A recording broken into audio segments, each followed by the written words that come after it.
Selamat datang di Turns Out. Bayangkan tahun 2030, hanya beberapa bulan atau beberapa tahun lagi dari sekarang. Apa yang kamu lihat? Mobil terbang, robot jadi guru, atau semua orang pakai kacamata VR untuk belanja di pasar tradisional? Tapi tunggu, kali ini kita nggak akan bahas prediksi dari ekonom, ilmuwan, atau politisi. Kita akan bahas prediksi dari Gen Z Indonesia. Sebelum kita lanjut, jangan lupa untuk komen, like, share, and subscribe channel ini agar kamu nggak ketinggalan info trending dan berita yang mind-blowing. Generasi Gen Z yang hidup dengan Wi-Fi sejak lahir, yang kalau diminta save file, masih ngerti arti ikon disket, padahal mereka belum pernah pegang disket asli. Dan percayalah, prediksi mereka tentang masa depan Indonesia ini bukan cuma bikin kamu angguk setuju, tapi juga garuk-garuk kepala sambil ketawa. Sebelum kita bongkar isi prediksi mereka, kita perlu tahu kenapa mereka berpikir seperti ini. Ada beberapa faktor. Paparan global. Mereka tumbuh dengan internet yang memperlihatkan kehidupan di berbagai belahan dunia. Akses teknologi. Banyak dari mereka yang sudah menggunakan AI, belajar coding atau menghasilkan uang dari platform online sejak remaja. Pengaruh pop culture, film, drama, dan game sering jadi referensi untuk membayangkan masa depan.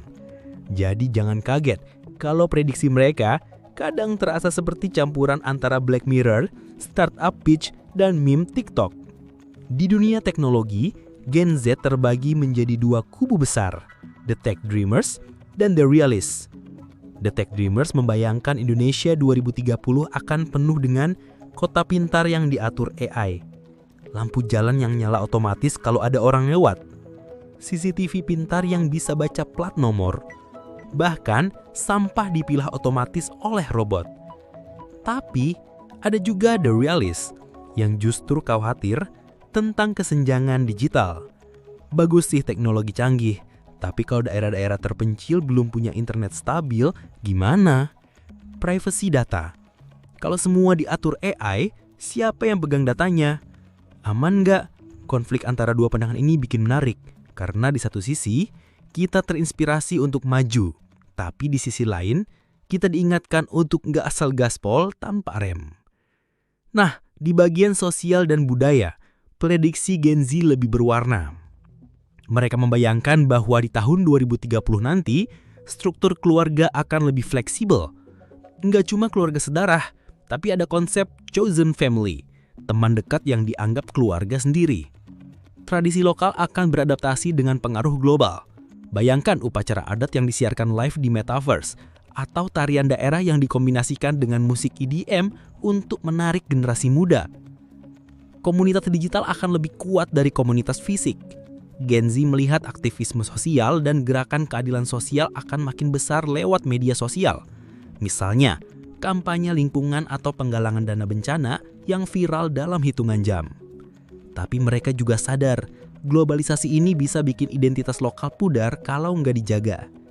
Makanya, banyak yang bilang, kita harus upgrade budaya kita, bukan ganti total. Di bidang ekonomi, Gen Z punya pandangan yang cukup unik. Campuran ambisi besar dan realitas sehari-hari. Gig ekonomi jadi raja. Mereka memprediksi lebih banyak orang kerja freelance atau jadi content creator daripada kerja kantoran. Entrepreneurship sejak muda. Anak SMA udah buka bisnis online. Anak kuliah udah punya startup kecil-kecilan. Industri hijau naik daun. Bukan cuma karena tren, tapi karena Gen Z sadar perubahan iklim itu nyata. Mereka membayangkan energi surya, mobil listrik, dan bisnis ramah lingkungan jadi sumber pendapatan utama Indonesia. Indonesia di peta global. Beberapa percaya kalau Indonesia bisa jadi pemain besar di pasar teknologi dan energi terbarukan.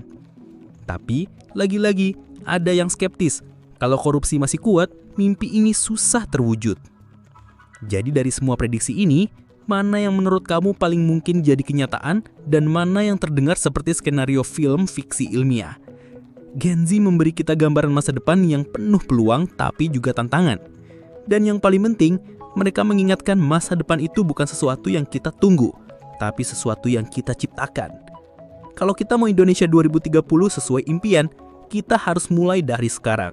mempercepat pemerataan internet, mengedukasi soal keamanan data, menjaga budaya lokal sambil terbuka pada inovasi, mendukung ekonomi kreatif dan industri hijau.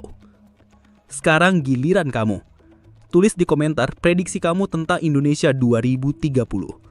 Siapa tahu ide kamu jadi inspirasi untuk video kita berikutnya. Jangan lupa like, share, dan subscribe Turns Out, karena masa depan itu seru untuk dibicarakan, apalagi kalau dibongkar bareng-bareng.